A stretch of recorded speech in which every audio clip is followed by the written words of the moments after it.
thank you all so much for joining us for the penultimate Cultural and Humanitarian Agents Seminar of this semester. We're here to welcome Pier, Luigi, Sacco and his lecture, Reclaiming the Public Domain Through Massive Cultural Capability Building. Pier Luigi is a professor of cultural economics, and this year he's joining us at Harvard as a visiting scholar. He will give himself a deeper introduction because he's a man of many talents and has many different backgrounds, including working in culture-led development. And I'd also like to invite all of you to join us tomorrow for our final seminar of this semester, Teresa Betancourt, with Narrative, Creativity, and Resilience in War-Affected Populations. It'll be at the same time in the same place. And just a reminder that Cultural Humanitarian Agents Seminar Series is rooted in recognizing mentors in our society who are using the arts and the humanities in active citizenship. And we're specifically playing off the theme of Doris Summers' course, RX, Arts in Global Health, inviting these mentors to discuss how arts and humanities play into breaking disease patterns around the world. So with that, the floor is yours. Thank you very much. Thank you very much. So it's a real pleasure being here. Before actually entering the talk proper, I would give you a few, let's say, organizational rules. The first rule is interrupt me wherever you can. I mean, not because I don't want to talk, but because I think that this kind of conversation is really aimed at developing some critical debate about some issues that I think are today pretty actual from a point of view of the agenda of policymaking as far as cultural policymaking is concerned. So what I'll try to do is to give you an overview of how we can think today of an agenda of cultural policymaking and why should that matter in the bigger space of policy design. And I think that there are quite a few interesting things happening that could be also interesting for you to know if you plan any future activity that has anything to do with culture in the most comprehensive sense. We will leave some time at the end for discussion, but again, it's really, it's really open-ended. This also means that if there is something you are not very convinced about, just dissent. It's important for me to have a real grasp of what's your own interest and focus on these issues. So briefly, I'll just to give you, let's say, background, where I come from, what kind of experiences do I have in telling you what I'm gonna tell you. Very briefly, as was said, I'm teaching cultural and researching on cultural economics in Italy. But I've been working on cultural policy making in many places around the world. At the same time, in this moment, Europe, as you know, is in the middle of a very important cultural and political crisis, and they have decided to proclaim for next year the European Year of Cultural Heritage, and for a combination of circumstances, the European Commissioner for Culture has chosen me as the advisor, which could be very interesting, but also very frustrating, as you can imagine. But at the same time, it really gives me a possibility to understand what's today the real process through which cultural policy making is developing, what are the obstacles, what are the possibilities. At the same time, in Europe, there is a big debate between different member states that have completely different attitudes towards these issues. And I will, if it fits into the conversation, I will give you also some hints about some of the things that are happening in Europe in this regard. On the other hand, I've been traveling back and forth to and from Harvard in the past few years. For a while, I've been a visiting professor for one semester. I am developing a few projects here with different schools. So I think it's for me, of course, as you can understand, it's very refreshing to have this chance, but also means that sometimes on issues like cultural policy, it's nice to have a bridge where you can really, in some sense, mix what are the perspectives that you can gain from a place like Harvard, at the same time from Europe, and I think that in the dialogue both parties can gain, and that's what I'm trying to do, and in some sense to strengthen the bridge and to make it as two-way as I can manage. So, where do we start from? the first block of what I like to tell you about, it's in a nutshell, but giving you a conceptual background that we can use to frame our conversation, which means more specifically, how does culture fit into the processes of social and economic value creation. This is very important because most of the confusion that today still revolves around most of the debates in cultural policy making basically springs from a conceptual mishmash that is perpetuated all the time in terms of what's really relevant to say in this specific cultural production context or not.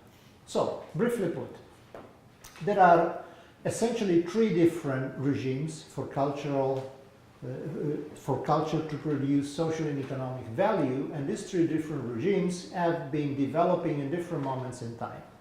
Nevertheless, once they step in, they tend to coexist with the others. So the interesting situation of today is that we see the coexistence and the interaction between the different regimes. And as I'll tell you in a moment, this makes this moment particularly interesting, but also very challenging because these regimes have different conceptions of the role of the public, of the private players, of the artists, and so on and so forth. So it's very important to orientate ourselves in the maze. So first of all, the first regime, which is the most long-standing from a historical viewpoint, is patronage. So patronage is something we are all familiar with, and it's a very important regime because historically it's been the first regime in which you see the emergence of the role of the artist as an explicit social figure. So we have a very, very long cultural history, of course. But for most of this cultural history, we basically don't know who were the people who did certain things. Who built the pyramids? We have no idea. Nobody really cared to register the name of the engineer or the artist, of the architect, put it as you like, that built the pyramids. The only thing that mattered at that time was the name of the pharaoh, of course, because the king was the subject and the artist in that case was simply the service provider. Okay? So for a very long time, most of our cultural production history has been an history in which the artistic input was completely functional to other purposes. Where do we find the turning point? What is the, at least, let's say, I want to stress this. In this moment, we are speaking on a Western culture chronology, not because the rest is not important. Of course it is. And we really have to gain a lot, thinking in a more global perspective, but that's a 1 hour long talk. So I need to make choices, and I think also because, of course, this is what I'm most familiar with. But clearly, this all reasoning should be reframed in the broader context, okay? So this is a very important specification of what I'm going to say. But so, from this specific historical and cultural thread, what is the turning point? What is the moment where we see recognized for the first time systematically the role of the artist, the name of the artist that is ingrained into the process? Any clue? In the Western chronology, what's the turning point? What's the moment where we see the emergence of the role of the artist as explicitly recognized with a full name and a full role?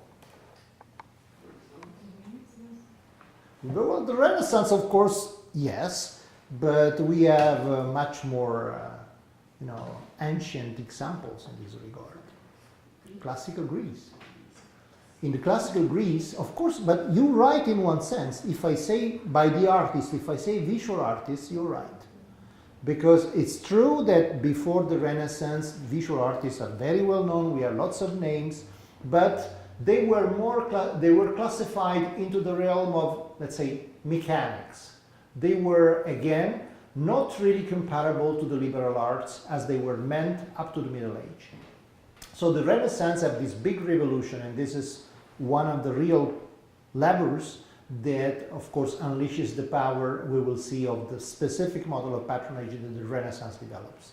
But on the more general note is the ancient Greece, the moment where you have the turning point. Yet, can we say that the ancient Greece is also the cradle of patronage as we mean it today? The answer is no. And the reason is that in Greece, in the ancient Greece, for well, that's a complicated story, but to make it short, for some reason, the idea of supporting financially, for example, theater festivals, that as you know, I mean, have been the backbone of most of the cultural imagination of the Greek ancient world, was not an intentional choice, but it was a duty. So all the people with sufficient wealth and ambition in the city were called to finance one specific theater festival, and the way they did it was absolutely crucial to decide whether or not they could aspire to a public position. So it was a way, it was like military service. In a certain way, it was part of your role. You were called and you had to deliver. Okay? Only with Rome, we really see the emergence of patronage as a completely independent activity with no specific forced social role. And that's particularly important because in the ancient Rome, the emergence of patronage, and the reason why I'm telling you this will become apparent in a moment for the broader context. But in the ancient Rome, patronage was solving a practical problem. Rome was a frugal society. So in the Republican Rome, to aspire to a public position, you should be irrepressible from the moral viewpoint. You know that in the ancient Rome, the institution of the censors was exactly sanctioning whether or not the moral profile of a certain person would allow this person to take a public position. And it was not a matter of wealth, it was really a matter of credibility.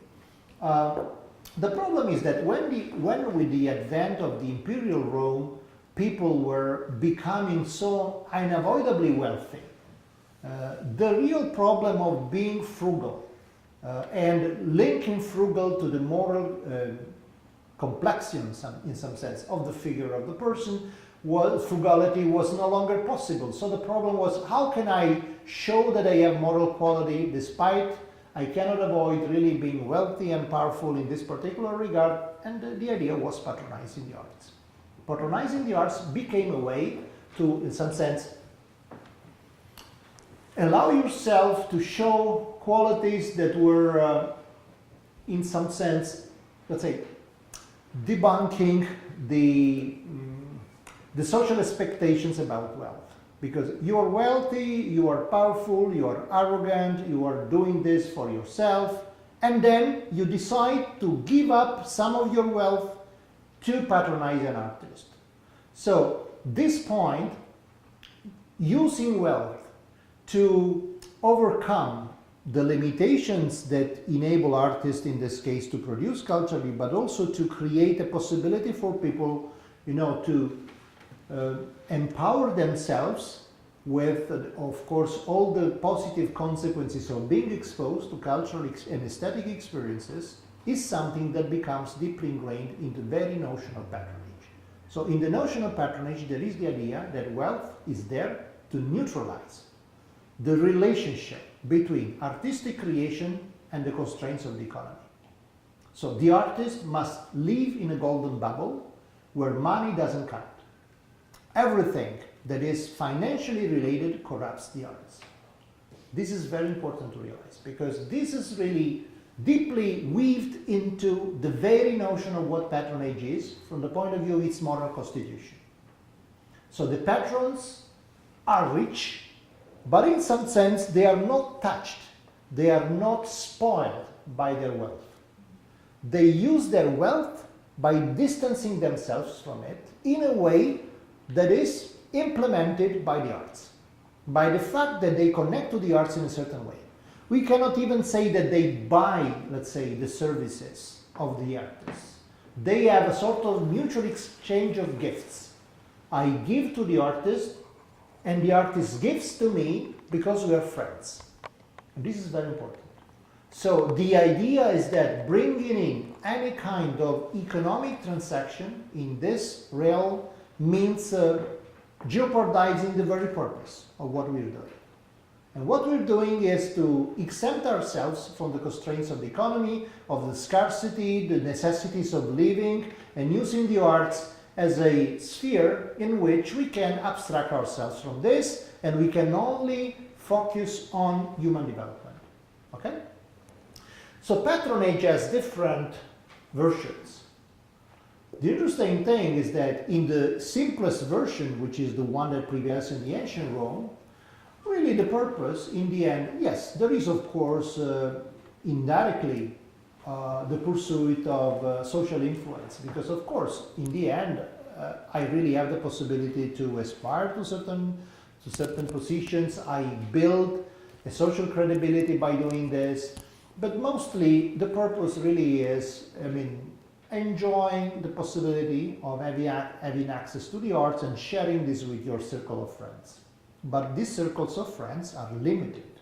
So one aspect of what we could call the classical patronage is the fact that this is truly an elite phenomenon. This is something that really only concerns the small circle of the acquaintances of the patron. And it's interesting, by the way, to see how in the decadence of ancient Rome, these principles will be ironically reversed. Think of the figure of Nero, for example. Nero aspires to be at the same time the patron and the artist, and is very bad at both. The interesting thing, however, is that he feels the need to appropriate these roles just because he's lacking so much on those very aspects. And the interesting thing is that in the decadence of Rome, the very figure of the patron, as soon as it remains coherent with the premises, becomes a political target, because it's challenging the corrupt authority of the emperor. So it's not uncommon at all that in the late Roman Empire phase, you have the prosecution of patrons, because they really become threats, in some sense, to moral counterparts to the corrupt imperial power. Why this is important? Because this idea that patronage is linked to the moral, in some sense, to building a moral complexion and creating the possibility for people to elevate themselves, remains constant also in the more elaborate and later forms of patronage. And we quickly have to consider three of them. The second one is the Renaissance, or better, the Middle Age and the Renaissance, that develop what we could call the strategic patronage form. What's the difference between the classical and the strategic patronage? That in the strategic patronage, you explicitly make use of cultural commissioning as a form of the administration of power and developing your public figure as a policy, not simply as a patron, but as a politician. So the interesting, think of the Medicis in Florence clearly represent the most illustrious example. But the very important point is that exactly like in the classic patronage, even if I have also a very practical goal, I still maintain this intimate relationship with the artist. So for example, Lorenzo, when he was young, he opened the garden of his magnificent villa that was full of Roman and Greek sculpture to the young artists of Florence, giving them the chance to study directly big models and to develop their own artistic projects in a way that today would be not particularly surprising, but for the time, as you can imagine, was mind-blowing, because most of these people had no real chance to have this direct contact with the exemplar that they needed.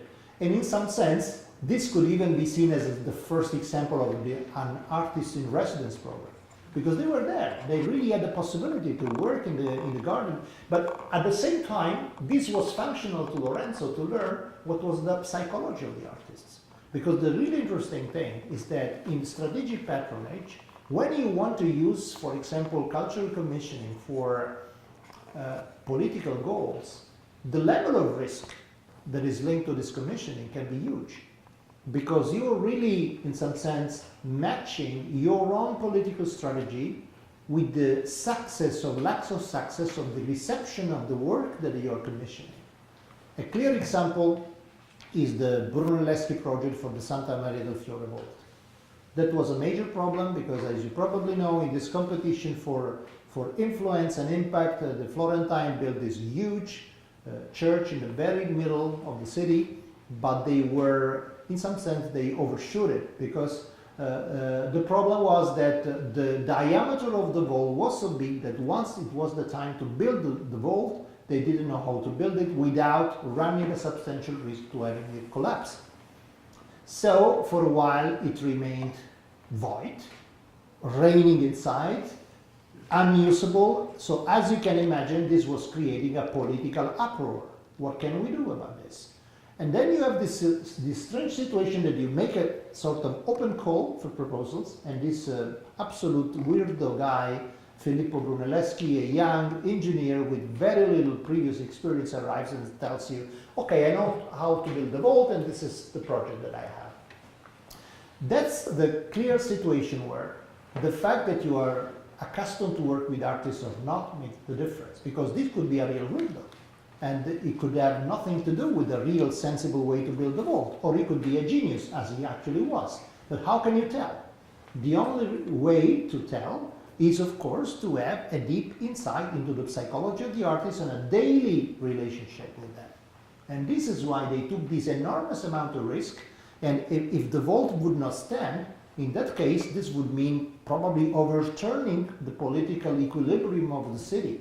So today, we like to compare, for example, certain types of leaders to Renaissance leaders. But today, there would be not one single leader throughout the world, I think, that would take the level of risk that Renaissance leaders were accustomed to take for cultural commissioning. Well, today it's simply unthinkable that someone would accept that level of risk-taking for a cultural commissioning. So, the interesting thing about the strategic patronage model is that it's tremendously effective still today. In the end, we speak about the political events of relatively small city-states in Italy in the Middle Age, I mean, which, of course, in history it's important because it has to do with mostly with the history of art. But again, this history of art has been largely dependent of a certain way to tackle political challenges. So that's very important. And so, in some sense, this model is impressive, but it's also very difficult to imitate today. Nevertheless, it's a way to link, which was not the case for classical patronage, the idea of patronage to an idea of, let's say, entrepreneurship. There is a form of political entrepreneurship here, very clearly. So it has to do with risk-taking. It has to do with innovative, bold choices, okay? The next step in the model is what we could call public patronage. And public patronage emerged after the bourgeois revolutions and the French Revolution in particular, but of course all the wave of revolutions across Europe, where what you have is a situation in which, with the birth of the modern nation states, is there anymore, generally, from the point of view of the head of state, a person that makes personal decisions about commissioning? The answer is no. With the modern nation state, you have the birth of cultural institutions, especially after 1815, the British Library, British Museum, and the Louvre beforehand. All situations in which it's no longer the king or whoever that takes the decision because of the political leader. What do? You create a new category of gatekeepers. And these gatekeepers are the ones who decide. These gatekeepers draw a line between the kind of cultural and artistic expressions that are worth being supported and the ones that are not. And this is where the highbrow low-brow distinction is generated. This highbrow low-brow distinction becomes the definitional characteristic of the advanced forms of patronage and shapes the mentality of cultural policy in Europe still today. It's very important. I couldn't be too emphatic in stressing the importance of this. Because as we will see, this really creates for Europe a sort of a fatal turn in terms of the future, the role of Europe in the emergence of the future regimes. But so this distinction between highbrow and lowbrow is a distinction in which you also have a paternalistic notion of what cultural access and cultural experience should be. I tell you what you should like, and if you don't, it's because you're not cultivated enough. Still today in Europe, 2017, it's full of programs of audience development. So what's the idea? I need to convince certain people to go to theater. I need to convince certain people to listen to classical music. It sounds awkward today for us. And in a moment, well, not exactly in a moment, in 15 minutes more or less, we will see why this sounds so awkward for us. But nevertheless, this is so deeply ingrained into the vision of cultural policy that springs from the notion of patronage, public patronage in particular, that nobody finds this really controversial from the point of view of cultural policy making in Europe. The point is that the public patronage model, by dividing, in some sense, drawing a line between what can be patronized and what cannot, also implicitly makes a judgment about popular culture. Because popular culture, generally speaking, is not patronized. But popular culture, if you think of it, is the deep root from which all kinds of different forms of culture sprang from the very beginning. Because think, for example, of, let's say, the epic tradition of the bards and Homer, for example. I mean, where did it come from? Popular culture. So interestingly, there is also this idea of, let's say, making distinctions that make a very, very strong statement in terms of what are also the institutional sources from which true culture that is worth to be patronized can spring from. And so it identifies these institutions with institutions that the very specific European cultural policies create. So the point is that if the art is in the museum, then it's legitimate. If the art is outside the museum, well, there is something that must be wrong, huh? Because otherwise it would be in the museum. So what happens at this point, and this really creates the stage for the second regime, is that after the Industrial Revolution, we witness this extremely quick process of urbanization of cities. And what's the consequence of this? The consequence is that you have an enormous amount of people that were previously making a very hard living in the countryside, coming to the city and dramatically improving their living condition and staying altogether packed into the city. And these people now have some income that they can use to entertain themselves, at least in the weekend or wherever. So there is a huge demand for entertainment, and this demand for entertainment is mostly concentrated in cities. This creates, for the first time, the possibility of mass markets that have to do with culture. Remember, in patronage, market, no market. Huh? If there is a market, art is challenged. Art is threatened, basically. Huh? But now we have this new condition in which markets can emerge. They were even emerging before the conditions for, the technological conditions for an organized market would actually happen. And we will see in a moment what are they. But the point is that there is first of all a social innovation. And social innovation is a mass of people that have enough income to demand entertainment that is linked to culture in a specific place, which is the city. Okay? In this context, what you need to really enable these people to access the contents is a technology that makes access to these contents cheap enough. And the problem is that most of the culture that was available was not cheap at all. Books were tremendously expensive, tremendously. It was more or less like some durable goods of today. For the average wage, let's say, of the average worker in London in the mid-18th century, a book would cost more or less like a washer, like a dishwasher, more or less. So can you imagine? I mean, a book, one single one. Okay, so very expensive, because of course the printing techniques were not sophisticated enough. At the same time, how can you manage, in this case, your thirst for stories? Because one way of entertaining yourself is, of course, listening to stories and telling stories. How do you do when you want to buy a dishwasher but you can't afford to pay upfront for the whole of it? Of course, you go on the credit market and you pay in installments. That's exactly what happened for books. How? Think of Dickens. How did Dickens write his books? Chapter by chapter, publishing them on newspapers. Very bad quality paper, but cheap enough for people to buy it. So in this case, you have an economic constraint that becomes a poetic constraint, because of course, if I need to sell to my public my novel chapter by chapter, what do I need to do to motivate the reader to buy the next chapter? So what do? You conceive the chapters as stories that are in some sense self-contained enough to be enjoyable, but irresistibly linked to the next episode. Okay? So TV seriality is a consequence of this. Basically, it's a consequence of the fact that the technological revolution arrived after the social innovation that was motivating the emergence of mass markets.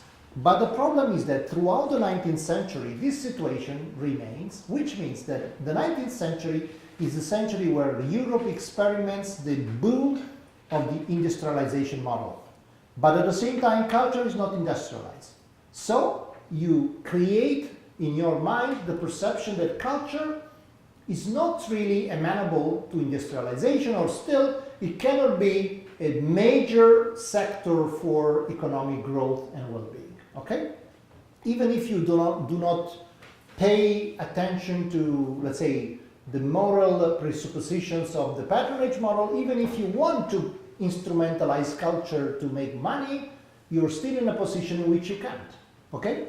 This idea, which is forming the moment in which Europe creates its own mental model of what industry is, explains why still today for Europe it's difficult to conceive of the cultural industry properly. Because the model of the cultural industry was created in a moment, too late in some sense. In the moment in which Europe created the mental model of the industry, culture was not industrialized. And still today, which is incredible, because we could say, I mean, there are so many apparent examples of what is an industry from a cultural point of view, so why they don't get it? Because it's in some sense a longue durée effect of history, in some sense. It's really been part of the European imagination for such a long time, still today it's difficult to overturn it. So when does the actual revolution that creates the technology for reproduction of content to make it cheap enough happen? Well, basically, trickling down from the mid-19th century up to the early 20th century with a series of innovations that we all know: photography, radio, modern printing techniques, cinema, recorded music. If you think of it, it's astonishing they happen in the space of one morning from the point of view of history. And the interesting thing is that most of these innovations are developed in Europe. Some of them are developed in the US, but most, and certainly most of the technological progress that was the premise of these innovations was developed in Europe. So if we develop a new model, a new regime of culture and creative industry, what would you expect? What would be potentially the strategic leader in the new sector? You would say Europe, of course. But this is not what happens. Why? Because of the patronage model. Because the patronage model clearly states this difference, and the gatekeepers are, in some sense, controlling the access to not simply the financing, but the definition of what is culture. So the point is that if you develop a new context, a new model, in which you now have the possibility to make the access ubiquitous, more or less, to cultural contents, this also means that since now people are willing to pay for these contents because they are cheap enough, they vote, in some sense, of what is about what is relevant and what is not. By voting, since most of these people are not well educated, they tend to vote for something which is very different from what the patrons like. So, in some sense, you are at a crossroads. Either you give up your monopoly of what is the definition of culture, and you admit that there can be forms of popular culture that can become very relevant, or you defend yourself. What does Europe do? Defending itself. So, giving up, in spite of being the cradle of the technological innovation that makes this possible, giving up, betting on the strategic leadership in the new regime of culture and creative industry. What's the difference between this regime and the previous one? We have already said it, but it's better to stress it. We have a spectacular multiplication of the possibility to distribute content to an enormous amount of people that were previously unable. And in this specific case, it's much less necessary than before to be educated enough to access this content. So culture and creative industry quickly develops forms of content that are absolutely amenable to everybody. And who is now the leader in this new context that really takes the leadership? The United States. And the reason is very simple. The United States are the right place in the right moment. This is exactly what they need. Well, I cut it short on this, but as you know, of course, they have to build a national narrative.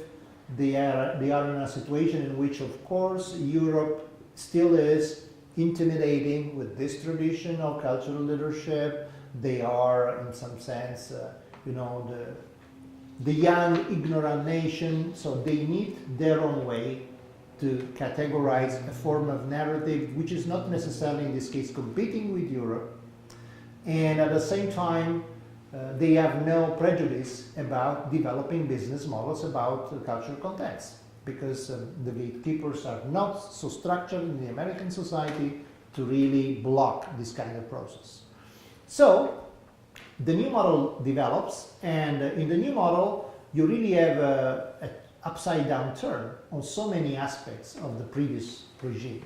Because now what happens is that, of course, people are voting, which means that the real credibility for you as a producer on this specific arena has not to do with the appreciation of your peers. It has to do with the market outcome. So you can be a fantastically good director, but if your movies don't sell, in the end, you will not be able to make movies. What happens in the Europe in the same moment? I mean, this is a bit stereotyping, but just to give you the idea, in Europe, it's not that they don't understand that there is cinema. Of course there is cinema, and of course cinema develops in Europe as it develops in the US. But the point is that in Europe, and especially in the countries where this really becomes ingrained into specific cultural tradition, especially France, what happens is this. As a director, if your movies sell too much, that's a problem. Because your peers start saying, okay, you're selling yourself. I mean, you really go for popularity. It's not complex enough. Still today, it can be problematic for European directors if they become too popular, especially if they have cultural ambitions. So the idea is that you really have completely different models. At the same time, the interesting thing is that the US, on one side, of course, let's say, look down on Europe from the point of view of market outcome. For example, in most of these industries, they really develop completely original models that Europe will be forced to imitate sooner or later. But the point is that by going through the market, what they cannot really do is to invest, for example, in basic research, for example, let's say, again, in cinema or in the literary industry. So the interesting thing is that Europe, by sticking on this idea of patronage, becomes the R&D sector of the global cultural industry, because they are financing truly experimental things that need not confront to the market. So interestingly, the US have even a rent position from a point of view of just cherry picking literally, the ideas that emerge from the cultural, the European cultural arena, when they become palatable enough to be translated into the culture and creative industry realm. The interesting thing is that, unfortunately, with the Nazi fascism in Europe, they also have the possibility to scoop most of the really good creators in Europe that, of course, have to flee from Europe and find in the US the hospitable place where they, in many cases, really develop their career. But then, all this is nice and dandy, but at the same time, the problem is that this model as well is not the end of the story. Today we tend to think this, that there is a contraposition between two models. So the patronage model on one side and the market-oriented cultural industry model on the other side. But the point is that the functioning of this model has exactly the same kind of, let's say, critical structure than the patronage model once we identify the critical condition. For the patronage model, the critical condition was the high-brow, low-brow distinction that was ruling the functioning of patronage in the evolved form. Was the analogous condition in the cultural and creative industry? It's intellectual property. Copyright is indispensable for the functioning of this system. If copyright is challenged, the industry tends to defend itself. Exactly like when the cultural high-brow, low-brow distinction was challenged, Europe tended to defend itself. We are in the middle of a revolution that is doing exactly this. It's challenging copyright. And how does it work? Again, there is a social innovation that comes before the technological innovation. What is the social innovation? The best way to tell it is to speak about an example that everybody knows, Star Wars. Star Wars is not just a blockbuster Hollywood production, but it's really, in some sense, a definitional innovation because it's the first time in which, as far as we can, as we are aware of, the creator, in this case George Lucas, from the very beginning, had in mind the idea that he was not simply launching a blockbuster film, but he was explicitly referring, let's say, to the anthropology of the hero, Campbell, and so on. So returning to a true epics, knowing that what's the characteristic of epics from Homer onwards, or even before, as we know, that people, by retelling the story, change the story. They add up to the story. So the idea is that you can create a new situation in which it's not simply that you are providing a nice entertainment product, but you are creating a platform for people to actually jump in and to participate to the party. Not simply as spectators, but as authors. So the interesting thing is that that was explicit from the very beginning. And for example, if you think of the open-ended conclusion of the Star Wars 1, clearly what is the ambiguity at the time? That at that time you don't know whether or not Princess Leia, stands for Han Solo or Luke Skywalker. Then we know retrospectively that there was no chance that, the story could take another turn. But at the time, there was a proliferation of fan fiction for the first time, really for the first time, that was speculating about the fact of how the story could continue. So the social innovation, that is, in some sense, is the product of what happens since the late 50s onwards. Situation where subcultures start to emerge and to, let's say, contaminate in the positive sense the Hollywood industry. Before the end of the 50s, there is what we could call the Walt Disney paradigm. Stories that everybody likes and that create no controversy. But since, let's say, to take cinema as an easy example, since James Dean and Marlon Brando, we know that things are changing. And there are stories that nobody really identifies with and different turns that quickly transform Hollywood itself into an industry that critically reflects on their own narratives, sometimes deconstruct their own narratives and so on and so forth. But this really opens up the possibility of subcultures that define their own niche that only is relevant for the people who belong to that subculture. But this means that in the subculture, from the very beginning, people are contributing to the creation of the new means, as we could call them today. So this is the social innovation that becomes apparent with Star Wars, that brings to a new phase that is now becoming clear, in which, in the third regime that is emerging, the real distinction is no longer between how big your audience is. But now, what makes the difference is the blurring of the authors and the public themselves. So there's no real sharp distinction between the two. Everybody wants to contribute to the creation of meaning and of contents. And this is, technologically speaking, the joint product of two technological innovations. One is what's happening today with digital content production. So in a cell phone, if I'm patient enough, but now with the latest generations smartphones, that's becoming evident, I can, let's say, make an entire DJ set on one of those, or even record semi-professionally, or if I have some bucks to spend professionally with this. With a tablet, I don't even have so many bucks to spend to have a professional gear in whatever field. If I have a laptop, I have a spaceship, okay? To do the same thing before this technological revolution would require 100,000 bucks, a big room like this full of gear, and an industry, for example, an engineering degree in sound editing or whatever it is. So today we can provide state-of-the-art content production at almost no cost and almost no barrier from a point of view of learning the technology. At the same time, with second-generation social media, we can disseminate this content exactly as we like to the kind of, in this case, community we want to engage. And we even have social media that are specialized for the specific medium like Instagram rather than SoundCloud and so on and so forth. So the consequence of this is that we have transformed ourselves quickly into culture producers, all of us. So audience development makes no sense today because the audience does not exist anymore. The consequence of this is that we are questioning now the role of the artists in some sense, but not because we don't think that the artists are relevant in this kind of society, but because the relationship between the artists and the rest is changing dramatically. Before it was like, okay, I am the artist, you shut up.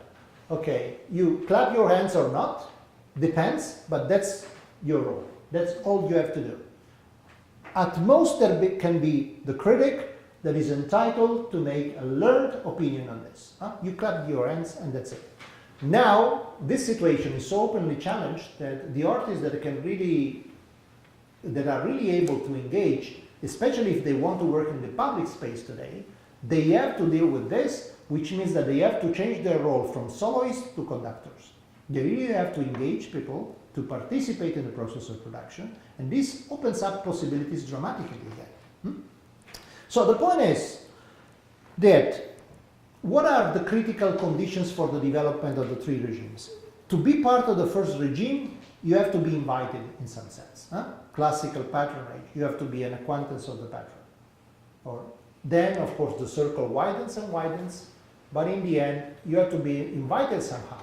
Not incidentally, even if we have museums that are for example, that are universally addressing everybody, still in the mid-50s, so many people would be intimidated by the idea of entering a museum. They would say, it's not for me. It's not because somebody is prohibiting them from entering, but because they don't feel they belong. And so, still, you have to be invited in the patronage era, okay? In the second case, in the culture and creative industry, what's the point? Having money to spend. That's the only way to participate. If you can buy the product, you're in, otherwise you're out. But so what's the critical condition here? The critical condition here is developing the capability to participate. So the only limit is your capacity to be part of the game, to produce the contents. But then you have to be able to do this. And if you're not, okay, nobody prohibits you from doing this, but you're only part of the story. You cannot really be participating at the level that could be possible for you. Okay. At the same time, as we have said, and before developing the implications of this, at the same time, what's important to realize is that the United States that have been the leaders in the culture and creative industry regime are not really seeing the potential of this new regime that for the industry is basically a threat. So they've been criminalizing the fact that people, by having this kind of technology, find it natural to appropriate the contents, re-elaborate these contents, play with them in all possible ways. So, since the notion of authorship is not necessarily challenged or refused, it's simply overcome by the fact that people have the possibility to play with contents, and why they shouldn't do it. Because they enjoy it a lot, and sometimes it's also very interesting. So the point is that you can facilitate this or you can oppose this. The American industry is opposing this, showing the same myopia of the European institutions when giving up the possibility of becoming the strategic leaders. And the irony again is that the technology that enables this is 90% United States. So the interesting thing is that in the new context, we are witnessing the emergence of new communities of practice that are using sometimes in very complex way discontents, but despite the fact that this culture is affiliation of a specific evolution of the American culture and creative industry, the most interesting examples are coming from the outside the US. On one side, Europe is doing some interesting things, also mixing between the different regimes. For example, the Rijksmuseum in Amsterdam has done something very daring in this regard. They have made it available, really high quality digital copies of their masterpieces up for grabs for everybody to use them as they like.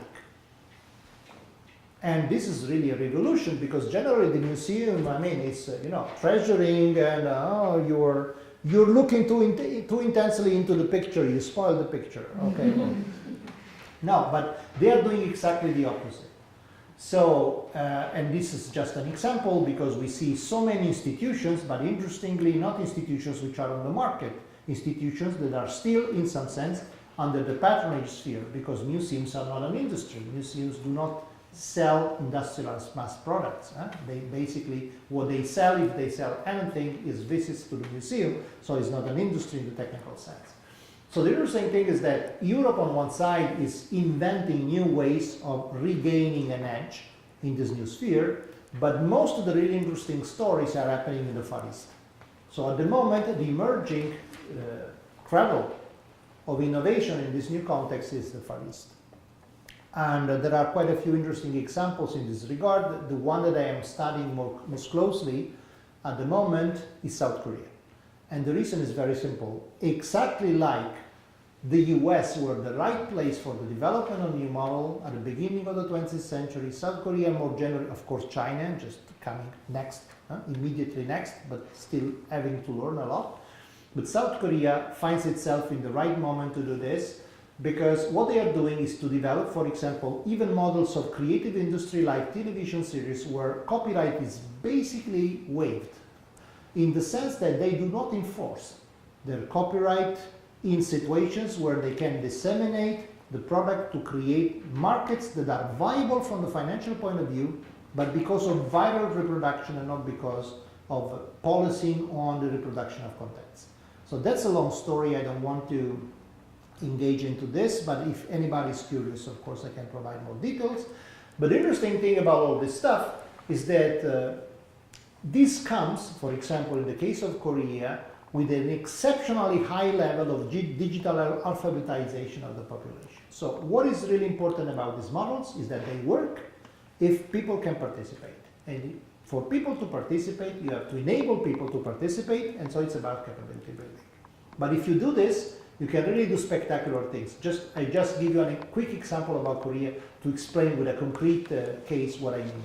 Korea is one of the most gender unequal countries in the world traditionally, for a series of reasons, including the fact that it has a strong Confucian tradition, and in the Confucian tradition, women are not particularly well treated. Although one could argue about this, it's complicated. But still, a literal interpretation of Confucian culture simply says that women are on a lower level than men in all regards. So the point is, in this kind of culture, which has been so traditional and maintained for such a long time, for a series of reasons, starting from the 2000s, a strange break occurs, where suddenly, it has not happened for centuries, Korean culture becomes cool, for some reason. I could elaborate at length about this, but it's a long and complicated, although fascinating story. So cool means that for once, products that were only palatable to Korean audiences become attractive, for example, to Chinese, to Vietnamese, to whoever, starting from the 2000s, and a new industry, for example, for the production of movies and TV series emerged. So far, not particularly interesting. But what is interesting is this. Up to a certain point, the models that are used by the industry are simply copying the American models, okay? But at one point, because of the technology that I have just said, what happens is that people can react real time to what is broadcast. What's the consequence of this? The consequence is that the industry learns that the best way to take advantage of this is to shoot on the fly. which means not shooting the whole series and then broadcasting, but starting to shoot, broadcasting the first episodes, and then reacting real time with the public to see how to build the story in such a way that it works. And here something incredible happens, because some of the stories that are really successful are rom-coms, so romantic comedies. Boy loves girls and vice versa. But the point is that the public of romantic comedies, what we could call the public, but as I'll tell you, that's a clear example of what I've just said before, are mainly young women. What do these young women do? They start commenting in a way that completely changes the role models in the story. And they change the role models in a way that make more and more clear that there is a deconstruction of the idea of the classical Western model of, you know, the rich boy, the beautiful girl, and all this story, but it's about, for example, the young, uneducated, relatively, if not ugly, not particularly fascinating, poor young woman that literally distracts an arrogant male character that is critically linked to Western culture. Generally, either he has worked in the United States or studied in the United States, comes from that kind of culture, and is completely destroyed by the interaction with this young woman, who, by the way, has no ambition whatsoever to mate him. It's simply that she's trying to make a living, and for some twist of fate, she's meddling with him in ways that completely destroy the main character in such a way that in the end he must irresistibly love her. So the interesting thing of all this is that you're creating a story that is deconstructing the Western narrative and is revalidating what? The traditional Korean culture, but in a different sauce, so to speak. In a sauce in which the drivers of this culture are the young women. And this is happening not because any Ministry of Public Affairs or even the broadcasters or the screen writers have decided this, but this is really the outcome of the interaction, really the self-organization of the collective process of reacting to these stories. So literally this has been co-created, and the outcome is something that nobody could plan or even foresee. So that's what's happening, and this is only possible because the diffusion of the series today is so, systematic that, for example, one day after the episode has been broadcast, the very networks sell the high-quality episode basically for free download over the internet. And one day after, you have English subtitles, which means that today you have eager viewers of the Korean TV series in Ethiopia or in Turkey or in Kazakhstan or, of course, all over the Middle East and Far East, but increasingly in the West. And all this means that you are really creating a situation that redefines, literally, what is the mechanism of creation. So the consequence of this, in this specific context, is that you are defining a model that is emerging, and in this emergence, you are developing new models that are not really, again, belonging to the actual content creation leaders, but they are paving the way to a completely different cultural geography. Okay? So, this is where we stand now. Are they collecting the feedback and then analyzing it? How do they change the plot based on that?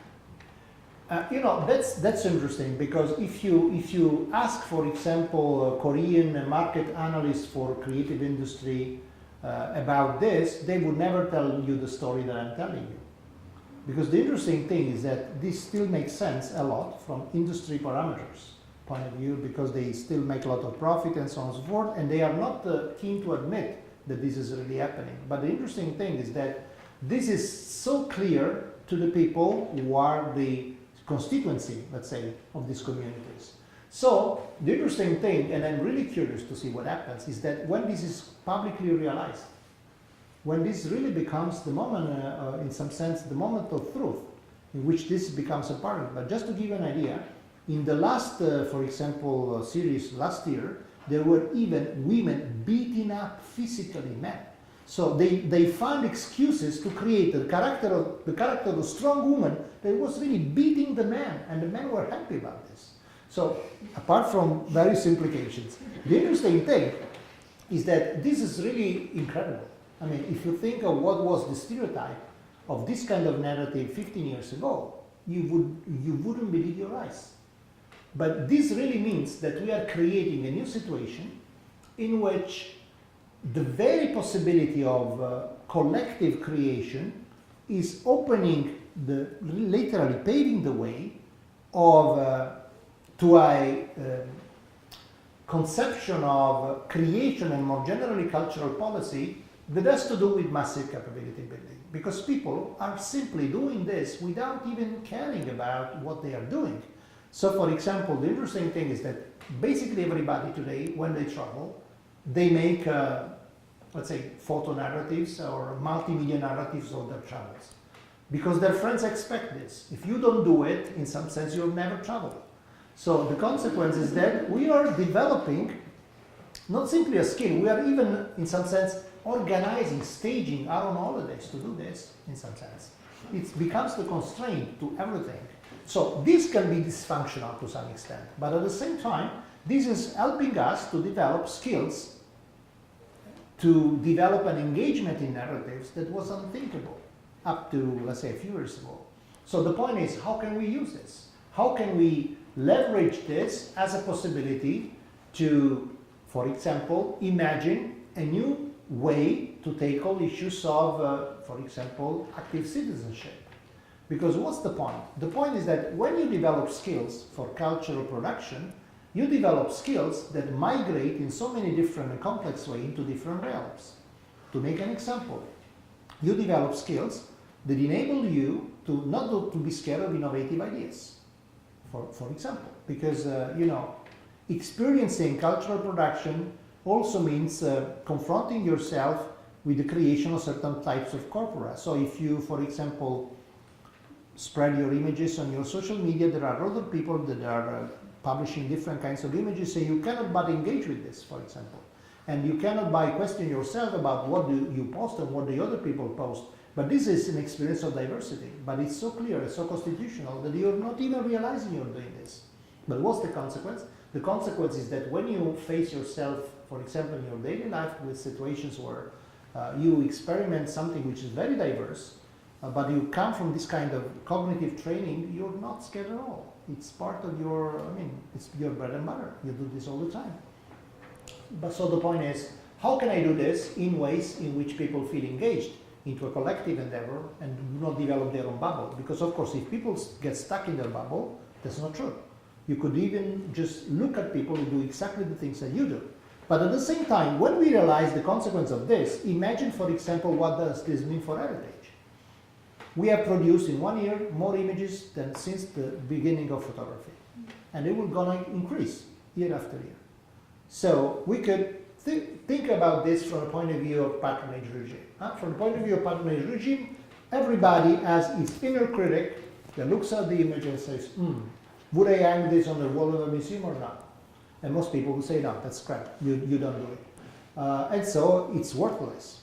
But the point is that, of course, the other thing that you could do is to think in terms of a producer. And could I sell this image on the market? No, nobody would do it. Nobody would buy it, by the way. So you would never do it. But is this image part of something that is significant for a community? Not necessarily because it's one image, but because it's a corpus of images that together make a meaning for somebody. So if we all love pets, we are not judging whether or not your pet photo is nice or not. We are sharing the experience of loving this particular form of expression and, creating, building on this. But think of things which are a little less trivial, like, for example, a big event, like what happened, let's say, in Barcelona a few days ago. All the tweets and the photos and all's being produced about this idea of the Day of Independence, all that happened. Whatever will be the final outcome of this process, certainly, in the future, there is a corpus there, which is heritage, which is part of history, which has a meaning, not because the single images are nice, but because they collectively create a corpus that matters. So what I'm saying is that the heritage of the future, seen in this perspective, is all about metadata. It's not about the single artifact. And this means that to conserve and to transmit this kind of heritage, you cannot have neither, let's say, the product that stands on the market, nor the expert that cherry picks. But you can only have the community that administers their own heritage and curate it. So we are creating a situation in which the roles that were initially circumscribed into specific context in this new regime become collective. This is an incredible, incredible opportunity for human development. There's something we have never witnessed before, and ironically, how does this look like? It looks like culture before the inception of patronage, because think of, popular culture. With the difference that now there are the roles, with the difference that now there is much more, of course, that has happened. So it's not that we have returned to the initial point, but we have been spiraling upwards in a situation that corresponds to the original coordinates, but in a completely different condition. But in this new condition, so we have really the possibility to enable people to participate in a way that has never been possible before. But the point is that, unfortunately, as we know, most of these possibilities are implemented by platforms. And platforms are far from public and far from free, although they are formally free. Which means, and we know this, that there is an extraordinarily strong incentive for people to appropriate these platforms, and that's exactly what's happening. So the point is, we have an interesting possible future, but also a possibly highly dystopic future, in which this enormous possibility of expression and human development is basically compromised by the fact that the private control of the platforms is used for manipulation purposes. So the only way to, let's say, countervail this possibility is to aim for cultural policies that really point on massive capability building. That's the only possibility. We have to create a level of awareness that jeopardizes most of the effort that is being made today of closing people into their own bubbles to manipulate and control them in optimal conditions. So cultural policies become really transformational insofar as they can provide the basis for this kind of, let's say, moral or societal and even economic development, which, however, has this crucial condition. So the point is now, and this has to do with my own experience, for example, with the European Commission, the point is making the policymakers aware of this, and this is tremendously difficult. For example, in the case of Europe, the problem is that in Europe they have waken up late from the point of view of culture and creative industry, but now they have discovered it. And so now they are keen about copyright and the copyright of European products. And you say, come on, I mean, German films, Danish films, Italian films, I mean, it's a miracle if somebody sees them in China or wherever, and you are concerned about copyright. I mean, just give it away. I mean, but that's not what's happening. That's not what's happening at all. So the idea is that, for example, in Europe, on one side, there is this idea that content is still to be governed into the old regime. But the second point is, of course, there is a strong, very strong emphasis today about the effects of democratizing access to culture to solve problems like, for example, intercultural dialogue that in Europe is becoming dramatically urgent in many regards, or all the issues that have to do with, let's say, improving fair access to educational opportunities, where culture, of course, is perceived as one big asset in this regard. But these two things are completely disconnected. On one side, there is the development of the markets, and the employment and the profits that this generates. On the other side, there is cultural participation that is just another club. So the point is, how can we manage to convince the policymakers to, in some sense, to have a look at the big picture? Well, in Europe, I mean, something is happening. There is a second part of the story which is complicated, but I don't want, since you didn't interrupt at all, so I also want to leave some time for discussion. Bad guys. But no, I'm joking, of course. But at the same time, there is also another part of the story where now the point is to in some sense, to make explicit the kind of social impacts that these different forms of massive cultural participation can have on policy spheres which they care about. Just to make an example, since we have here Lisa, with which we are sharing so many, for example, reflections about the relationship between culture and health. So for example, one field where we clearly have evidence that this massive capability building and participation in the cultural sphere is generating tremendous impact, for example, from a societal point of view and indirectly on economic point of view. We know today that, for example, people who participate in cultural activities, the more actively, the best, face a longer life expectation, 2.5 years, more or less, which is good news for most of us, I think all of us. Unfortunately, it's an expectation, but at least it's something.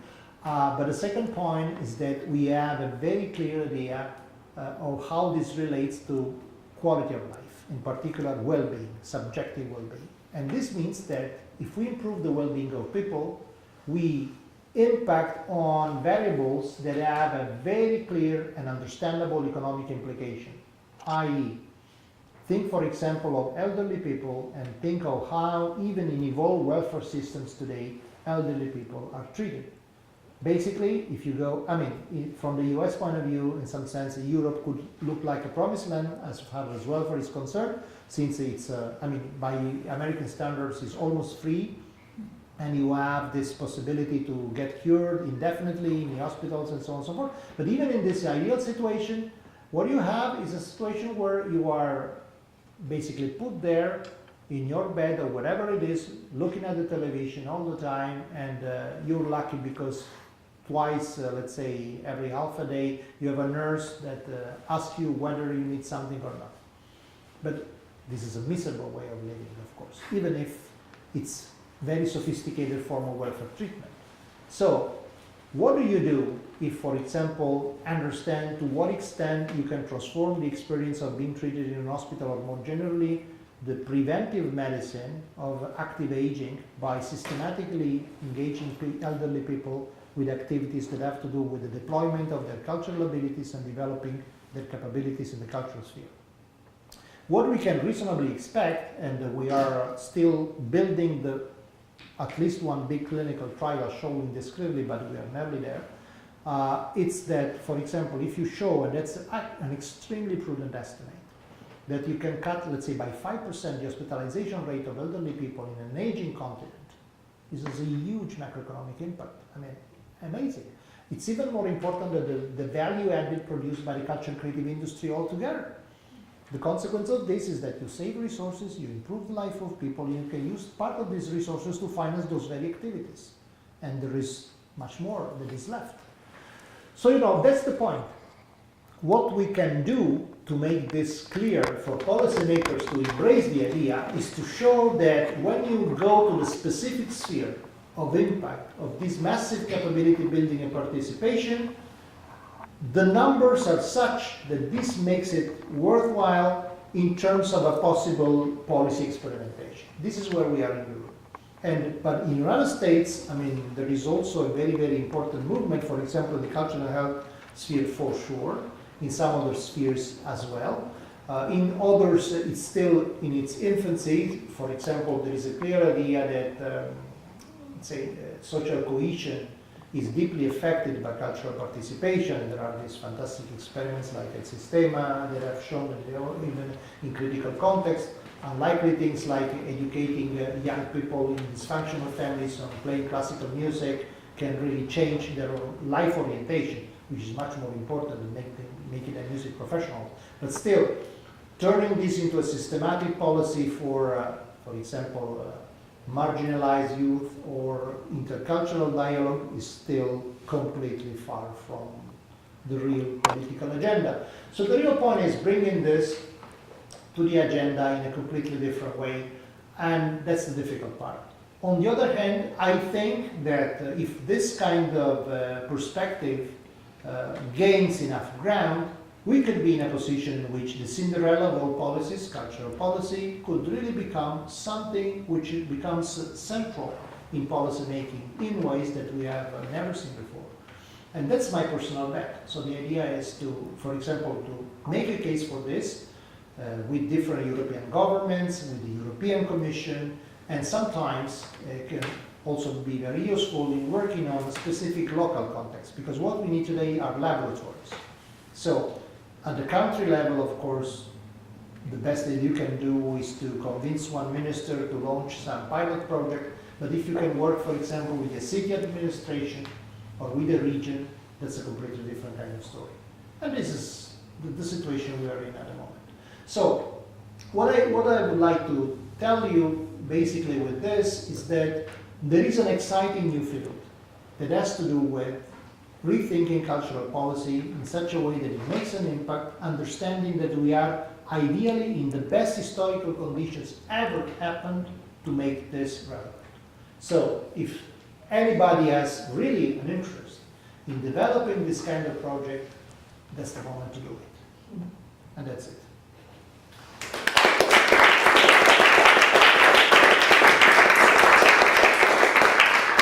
So, question, comments, objections, doubts, insults? That was a great talk, but I have a couple questions. So you talked a bit about copyright Right. and how that's changing in this current time period that we're in, cultural production.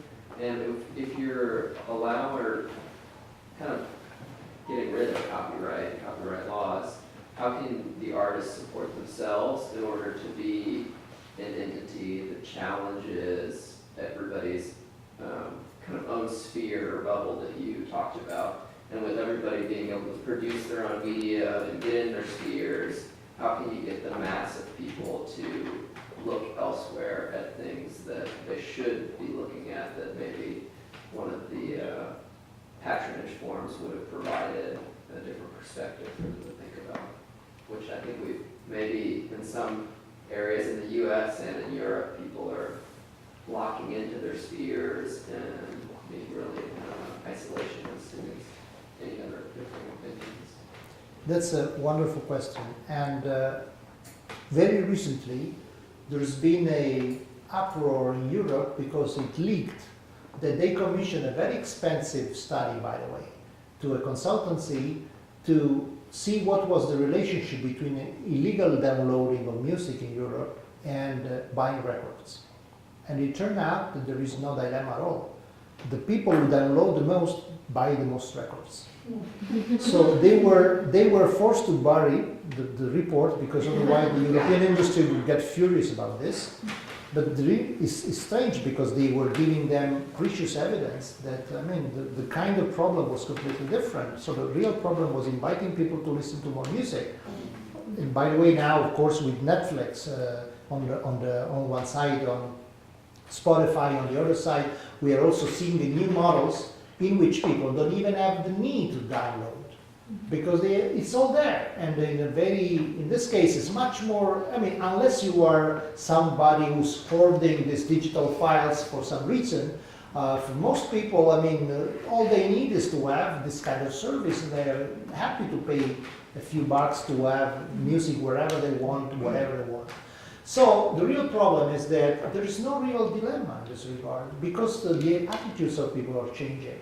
So, for example, one platform that has been particularly, not just one, several different platforms actually, that are today relatively successful are platforms where you, for example, have the possibility to download the music of artists, and they represent very different small, for example, musical production companies, where the most famous is Bandcamp. I think some of you know it. So in the case of Bandcamp, what you do is you go not only to your favorite artists, because the other very important thing is to disseminate knowledge on artists you would possibly not know. But the interesting process there is that you download and they only fix a minimum amount, which can even be zero. Then it's up to you how much to pay. And the interesting thing is that the figures show that lots of people pay more than the minimum because they understand that that's the best way to support artists. They love to making more music.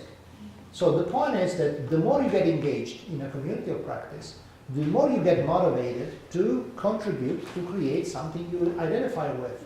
So of course, this will not make these people as rich as Madonna or Michael Jackson, but that's good because we see that the consequence of these people getting outrageously rich, they start making crappy music, of course, because they have no incentive whatsoever. I mean, they are rich, they do all the things.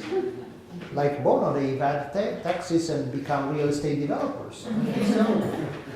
So in the end, the point is that really the nature of the game changes. So, of course, this does not mean that, I mean, it's always that simple. Sometimes there are dilemmas. But the point is that taking this brainless defensive attitude without tackling the fact that it's going to happen. I mean, these technologies are disruptive towards these forms of policing of copyright.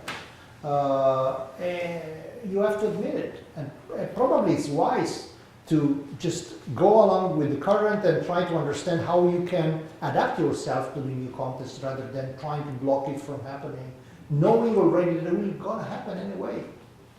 So, in the end, I think that in this regard, there is an exceptional myopia. And I think that it has to do with the fact that there is a clear incentive for many people to defend their local rents. But there is one thing that has to do with my personal position, and there is one thing that has to do with the position of the industry. I think that it's very unwise and very, in some sense, even unethical even if you want to maximize shareholder value. I mean, to adopt this myopic attitude and condemning your company to be completely out of the market, let's say, in a few years. Because, by the way, the point is that these new countries that are now developing cultural industry, they are starting from the very beginning from post-copyright models. So they're much more competitive. They know already how to tackle it. And you're in the middle of nothing. You still have to realize how to do it.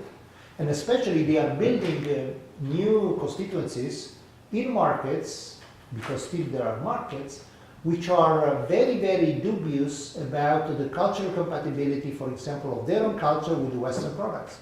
So, for example, the fact that most of Africa today, or most of the Muslim world, is so keen about Korean TV series means that these people are, of course, demographically, they are expanding much more. They are poor, but they will not be so poor in the future.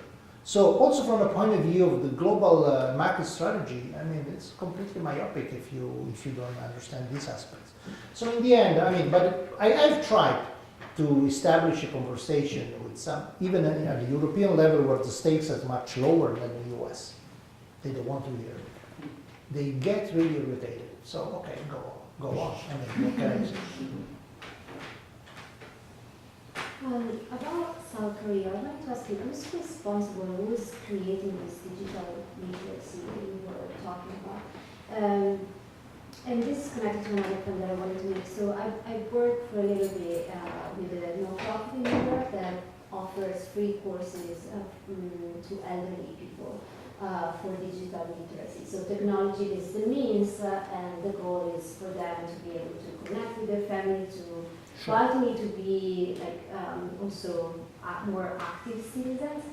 But something that, for example, these seniors were doing was they were on Facebook to connect with their family members, relatives, but they were also, for example, using this Facebook panel. So they were writing to their representative, they were writing to their to the governor or to the senator. So I mean, creating these communities that we were talking about, creating this active citizenship also means creating a space for dissent or resistance. So my question is, which are the political implications of this regime that you were talking about in terms of how would you convince these policymakers that that's the future, that creating this community is something that may not interfere with their agenda, which is creating this political consensus? Very profound question. Just briefly, the information on South Korea. For example, the most active market in this regard are TV series. They produce more than 300 TV series per year, just to give you an idea. There are there are three big established channels, but now there is a flourishing of cable channels that are providing sometimes very, very competitive offerings as well. And the interesting thing is that all of them give them a way to basically content aggregators. So there is an enormous list of these aggregators that are providing you both streaming or downloading with a really symbolic price. Streaming is free basically, and downloading you pay, let's say, $15 every 3 months, and you download whatever. So it's basically free. And the interesting thing is that they are understood in this way that they capture, of course, an enormous quantity of public outside Korea, but also they create the conditions also for the local audience in Korea to download the content and see it again and again and again, so developing also a sort of identification. So again, that's a way to enable people to take a completely different attitude from the passive TV viewer that has to be captured there and now. Still, in this context, by the way, TV ratings are very important for the industry, but they are developing more sophisticated indexes today. They take into account the engagement that is created by the content throughout the network, and how this gets, let's say, remixed in other productions, because of course there is a sort of system of interdependencies. Something that is really famous is cited in other productions, so it becomes a sort of, in some sense, of classic or topos of a certain type. So they are measuring everything about this. So they are developing a completely different way of creating a data intelligence, so to speak, about the engagement of people, which is something that here has not even started. So that's one side. On the other side, well, I think that what we see today, it's really a very, very early manifestation of this kind of phenomenon that we observe, but it's not been different with different media in the past. I mean, the early years of cinema have been full of clumsy or stupid attempts, of course, because we didn't understand the medium and the rules and whatever. The difference is that there were quite a few producers trying to, let's say, grope and finding a way, but today everybody is engaged in this, which means that there is an enormous amount of stupid attempts. We shouldn't be misled by the fact that there is so much, let's say, threatening in some sense content in terms of the haters, in terms of this fake news or whatever it is. We are learning grammar, so to speak. The real problem is to make the politicians understand that rather than maximizing the instant return from this, it would be in the interest of everybody to develop the conditions for a more and more mature and, let's say, effective way of using this. Because even, I mean, I understand that for somebody who's really frustrated about everything that happens around them, becoming haters could be an instant solution to your existential problems. But in the end, this is gonna disrupt you. Huh? So the real point is creating also the conditions for people to understand how to use this medium in a more self-serving way. I'm not saying that they have to save the world. I'm saying that they have to use this in a way that is fulfilling for them. So, and politics in this regard, of course, has a complex role. The use that the president is making today of social media is not helping, for example, but it's just an example. There could be really plenty of different examples of how this is really misleading. Again, I don't think that the problem is developing a, let's say, a patronizing attitude or paternalistic attitude. Now we'll show you what you should do. But it's more about exploring possibility, engaging people in exploring possibilities, and in making, let's say, proposals in some sense, being positive in terms of problem solving. One of the really interesting ways in which you could engage, for example, these new communities is really in collective problem solving. So, for example, one thing that I'm starting to experiment with heritage cities today that have huge problems of tourists that just flood the city and do what they do, generally buying stupid souvenirs and making selfies and clogging completely certain type of spaces. They do this also because they are not really given really interesting and entertaining activities. So one experiment could be, why can't we build platforms for collective problem solving? So you arrive there in a place and say, okay, we have a traffic problem. So what's your proposal? We can even have a gamified interaction in which you can propose your own solutions for our city, for example. And you can do this collectively. So we are starting to experiment in this moment with the region of Tuscany for tourist itineraries. And the idea is, okay, it's not simply that, okay, I give you the Baedeker and you go through itinerary, look at this, look at that. No, the idea is, okay, let's build a digital platform where you stand in a place, you can interact with the residents. The residents can tell you what's really like living here, what could be your experience of living here, and why don't we share our views on some certain types of things. I think that this is really a promising route to follow. Of course, you have to convince policymakers. I was lucky enough that I found, for example, in this case, the manager of the promotion office of the Tuscany region that said, okay, I want to experiment something completely different.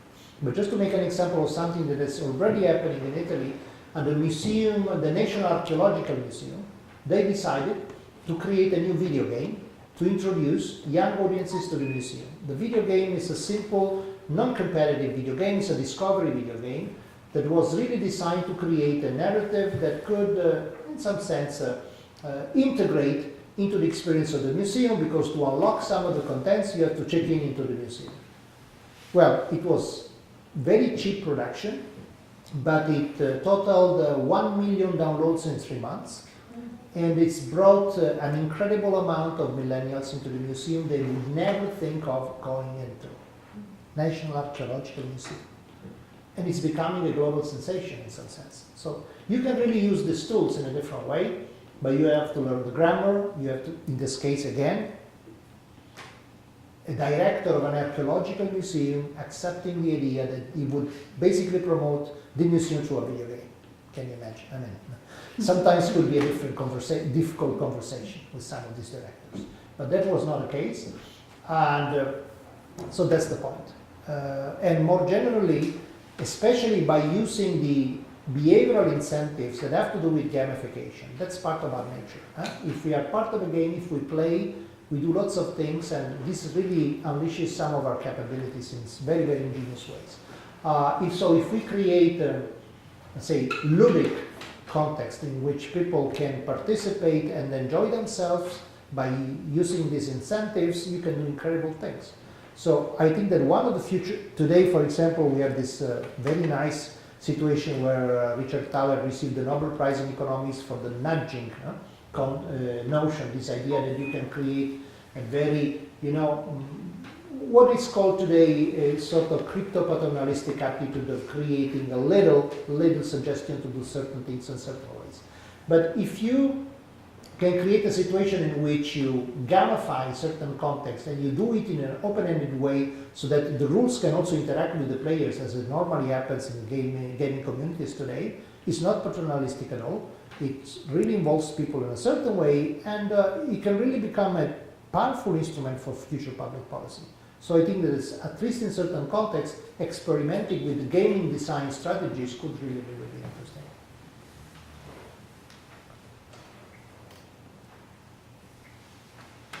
So, but that's almost kind of, you, in the beginning of the talk, you said like, when people try to build up audiences, and that they should be doing it, but that's an example of them trying to build up audiences. Because, Not really. a little bit. Well, because my question was, it's what you're talking about the regime, it's mostly digital. So what happens with the symphony? Is that kind of, we're saying, okay, in this new regime, it's going to just die off? And can you address that? Well, no, the point is what you do once you engage these people. Because the point is that you have created a community of players, for example. If this just means that you want these people to check in into the museum and then you can show the figures, you're right. But then if you engage these people and say, okay, so what's next? So you have come into the museum, what do we do now? That's a different kind of story. And that's what's happening.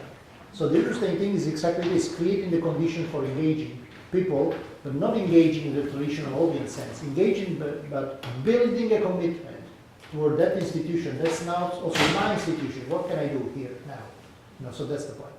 And I think that there are also, again, these are experiments. I'm not saying that everything will be successful and everything is coherent.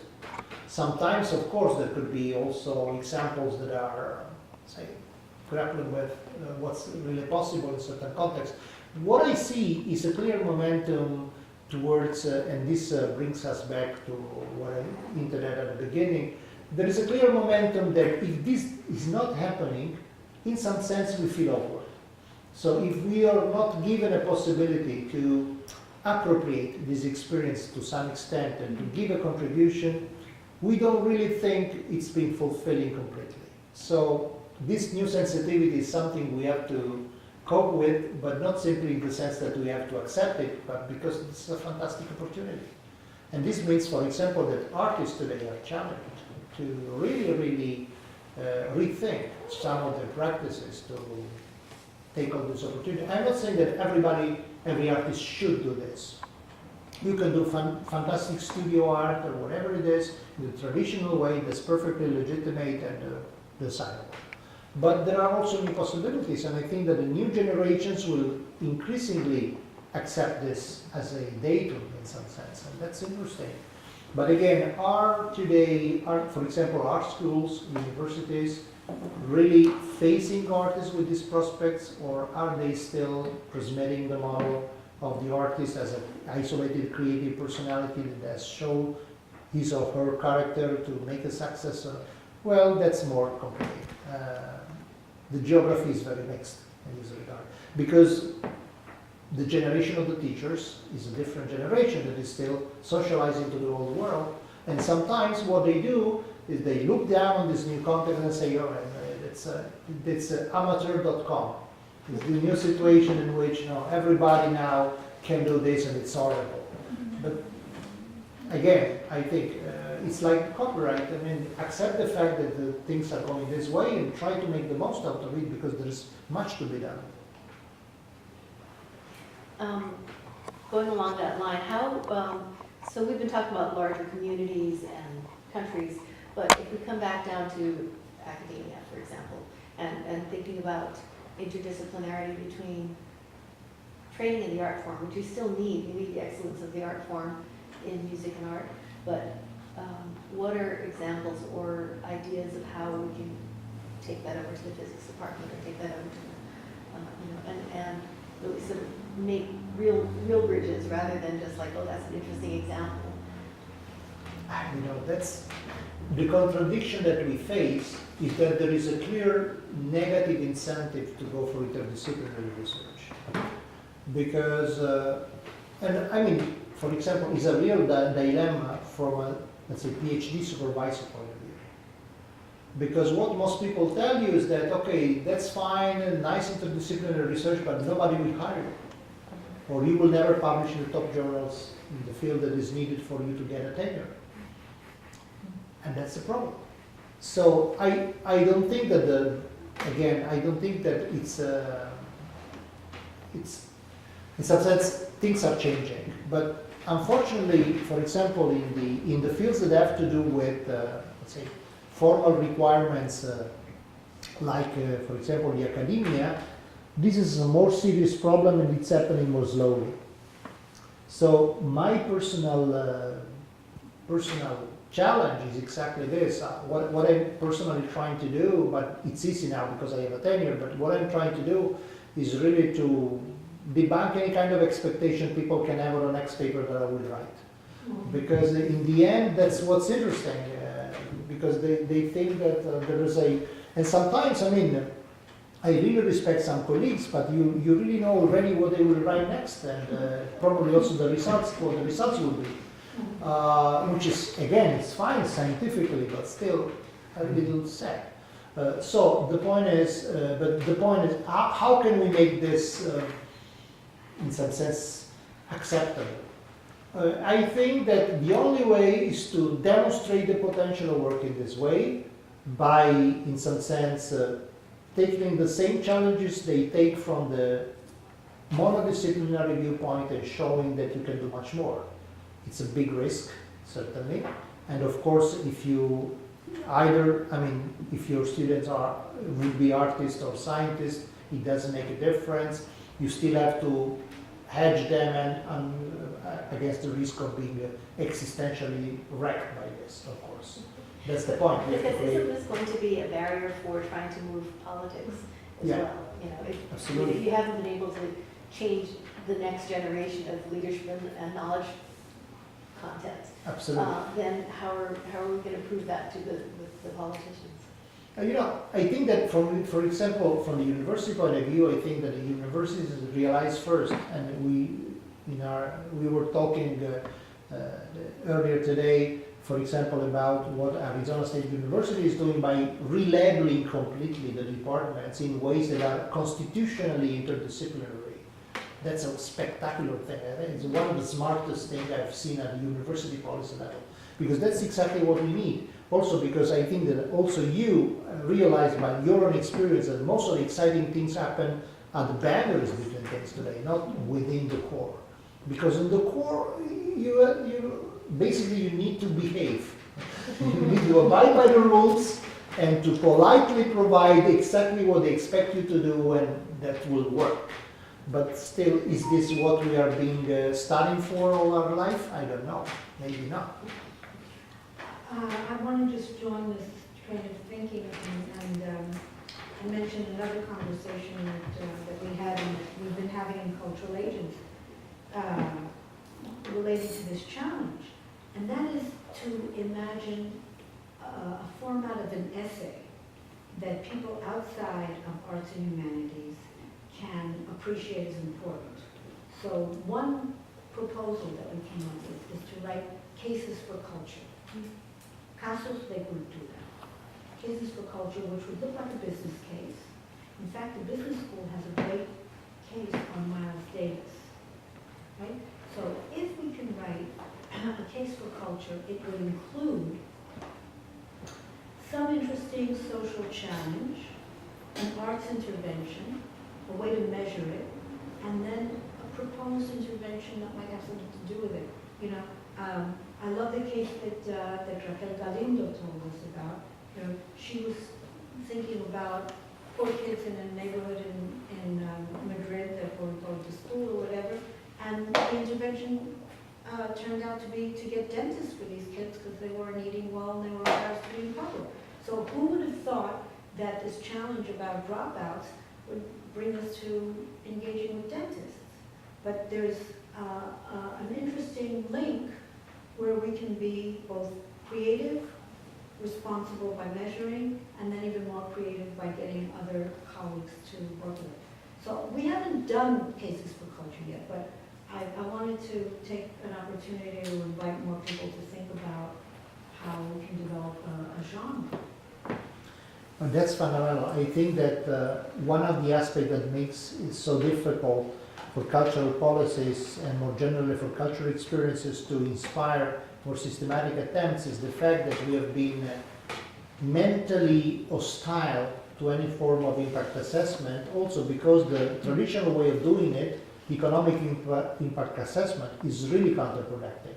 This is something that I always advise against, because once you accept the idea to measure the economic impact, let's say, of a cultural project, then you are basically creating a price tag for what you do, which means that whatever kind of project that does not deliver a certain level of cultural, of economic impact is not worthwhile. Once you convince the politicians that this is the case, you're dead. So the only thing to do is to work on the social impact, showing how the social impact can also have economic consequences, but focusing on the fact that the social impact is what really matters, because it has to do with changing behaviors, which is what really matters in the end. So it's very important, and that's the effort that we are trying to put together with so many possible projects that we're trying to develop around this courtyard, is also this, to create a framework for impact assessment that makes sense, with which cultural producers can identify, they can embrace, and then can even be incorporated into the poetics of their work.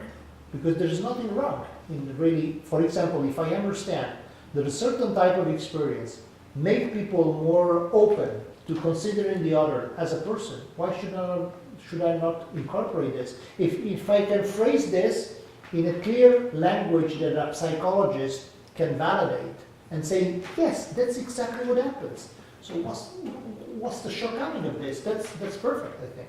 Again, I'm not saying that we should evaluate things because, for example, we should evaluate cultural projects because they make people more healthy. I'm not saying we should instrumentalize. But once we understand that this happens, why should not we incorporate this into the overall conception? I'm not saying that that will be the only purpose, but if there is this effort, why should I ignore it? That's the point, no? And that's where the real change could happen, also in terms of making cultural projects relevant for policymakers. Because today what we have is nice anecdotes. We still tell nice stories, and people say, okay, but that's there. Here is different. And what can you tell them at this point? Nothing. You cannot reply. It's true that here is different. But if you can have a bridge, a conceptual bridge, in terms of an outcomes scheme model that you can really transmit from experience to experience, and that's the spirit of a casus de cultura, then things can change. And clearly I see this at for example, at the government's level. There, if you can really show them that there are some evidences that you can produce in a meaningful way, in a sensible way, not in a stupid mechanic way, but they tend to listen much more. So, for example, now there are a couple of European governments I'm really working on to convince them that certain types of things could be made. And to my surprise, I just received an invitation from the Prime Minister of the Czech Republic to go there and show them certain types of things, to give a keynote of sustainable cultural policies. So, these things can happen, but you need to be obstinate.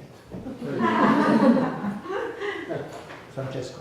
So it's late and we are tired, but we have been discussing and I've been talking for years and teaching together. So perhaps I could wait and ask after.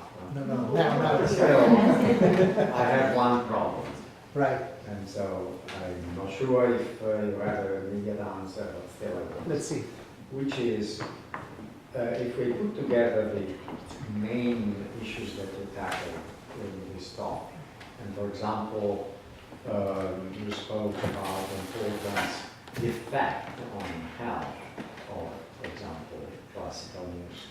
We discussed often about the importance of getting out of the comfort zone. For example, being able to listen to Mahler rather than Justin Bieber. And the path, of course, is not for everyone, but if you gain that, you have an inherent satisfaction in doing that, which makes you better, not only a better person, but also feel better. So it seems to me that it's obvious that the previous culture 1.0, the patronage and industrial gatekeepers culture, served the purpose of producing an amount of art or knowledge that is usable in other ways than works. I'm still uncertain if Culture 0.30 can produce such a thing. We don't know. So the question was, Right. isn't a risk to destroy a system that was able to produce art in that way, also if it had to isolate the artist, to empower certain people, the experts, and instead in living in sort of creating an inflation of production that would prevent this from happening, you would have just Sure. But that's a very, very important point. Well, the problem is that it's not that we are destroying this. This is happening anyway. So, first of all, this societal change is a fact. And we have to acknowledge this and try to navigate this. Certainly there is a risk. And there is, by the way, a fantastic project by two Russian conceptual artists, Komar and Melanie, that still in the late 90s showed a work in a biennial, Venice Biennial, that was exactly like this. What they said was this: They were just coming out of the Russian Soviet system. So the classical situation where the artist is trapped into the rhetorics of the socialist realism and whatever.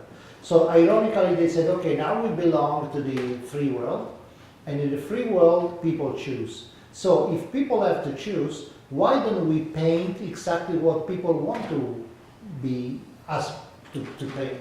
So they hired a marketing marketing consulting society to do marketing polls on the characteristics, the wanted and least wanted characteristics of painting. Exactly with the same techniques with which you would test a new beverage. And then they painted one painting for the most desired characteristics and one painting for the least desired characteristics for all the countries that were polled. The interesting thing is that with very few exceptions, most of the countries demanded a landscape scene with historical characters, animals and children, and water and a few greens, basically. With a few exceptions like Netherlands that demanded a abstract painting, and the most striking exception was Italy, because most people in the sample overwhelmingly answered to all kinds of questions, it depends. So the interesting thing, if you want, you will find all the gallery of the pictures, Komar and Melamid, most wanted paintings. So you can really enjoy yourself navigating this. And so in the Italian case, both the most wanted and least wanted picture were abstract but figurative and vice versa. So there was everything. But not only in the Italian case, they were forced to paint two different pictures for the least wanted and the most wanted, the same subject, identical, but in different dimensions, because that was something the Italians couldn't really agree upon. The dimension was absolutely taboo. So this is illustrating exactly the fear that Francesco was advocating, which is, of course, the consequence of this very witty exercise is that if the commissioning was handed over polls, let's say consensus, from the very beginning, the history of art as we know it would have never existed. Nevertheless, that's the challenge. My personal speculation is that if we really engage people in this capability building, we can create very sophisticated forms, not simply of commissioning, because this is the point, but of collective creation, in which artists can play a certain role. But it could also happen the reverse, and we could really be floated by completely structureless kind of production. And this, of course, also depends on the fact of whether or not the social control of the platforms will take one direction or another. Because, of course, if the platforms are privatized, and by the way, we have, for example, the final disruption of net neutrality, just to make an example, we will be in a situation in which we will rebuild the traditional audiences in even more, let's say, poor ways from the cognitive point of view. So we are really at a crossroads, and I'm not saying that the future is bright by definition. I say that there's a huge political challenge there, and it's about our future. And I don't know if this is realistically doable or not, but I don't see alternatives. Do you think the Korean soaps would devolve into further violence? As the platform keeps on changing, people are always wanting something a little more edgy. I'm just thinking from the 50s when you had black and white TV and father knows best slept in a separate bed from his wife. Right. To what we see on television now. Yeah. Is that going to also happen with and the Korean soaps are happening probably in real time much faster. Because but people will always want a slightly edgier story tomorrow. Well, we are on the verge of the virtual reality revolution, which is not such a big revolution because there will be something more easily. But at the same time, this is certainly creating a very, very different. Well, the real challenge with virtual reality is that, of course, there is the possibility that people will really seclude themselves into their personal bubble in many different respects, and this is really frightening. So it's very important to I mean, the more we are prepared to, in some sense, socialize the possibilities that are opened by the new technology, the more we are also able to avoid this very, very threatening situation. Yeah, but it's very, very complicated. And then there is, of course, now the interaction with the artificial intelligence, which is still another challenge. The point is that these changes are happening at such a pace that we don't even have properly realized what's happening now, that we are now going into an even more disruptive kind of technological change. But again, there's nothing we can do. We have to navigate this. The only thing that I see is really, enabling people to be able to navigate this personally rather than being navigated. That's the only alternative. I think we should give Kevin Luigi a big applause.